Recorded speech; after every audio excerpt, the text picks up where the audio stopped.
2029 ராகுல் காந்திக்கு பிரதமர் ஆகணும்னு சொன்னா அவர் கட்சியை வளர்த்து ஆகணும். அதுக்கு ஏத்த மாதிரி வாக்கு விகிதத்தை வளர்த்து ஆகணும்.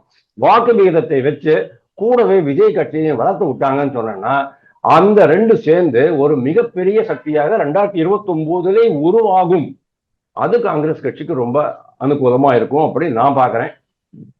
இல்ல இவ்வளவு தூரம் நீங்க சொல்றீங்க, இது காங்கிரஸ் கட்சிக்கு தெரியாம இருக்க போகுது, அதனாலதான் மாணிக் தாக்கூர் அப்படி பேசுறாரா? இல்ல, மாணிக்கம் தாக்கூர் மாத்திரம் இல்ல, நிறைய பேர் அதான் பேசுறாங்க. இப்போ அவங்களுக்கு கேக் ஆர்டர் போட்டிருக்காங்க, யாரும் பேசக்கூடாதுன்னுட்டு. கேக் ஆர்டர் போட்டதுக்கு அப்புறமா பேசிட்டு தான் இருக்கிறாங்க, அடிப்போம் உதைப்போம்லாம் சொல்லிட்டு தான் இருக்கிறாங்க. ஆனா ராகுல் காந்தி அதாவது இதுல ராகுல் காந்தியை டிஎம்கே நம்பல, அது ஒரு முக்கியமான விஷயம் சார். டிஎம்கே ராகுல் காந்தியை நம்பல. ஏன்னா ராகுல் காந்திக்கு இப்போ டிஎம்கே விட்டுட்டு வந்துடணும், அகிலேஷ் யாதவ் விட்டுட்டு வந்துடணும், தேஜஸ்வி யாதவ் விட்டுட்டு வந்துடணும். ஏன்னா மிஸ்டேக்ஸ் அவங்களோட கிடையாது, காங்கிரஸோட தான் மிஸ்டேக். அதை ஒத்துக்க மாட்டீங்க நீங்க.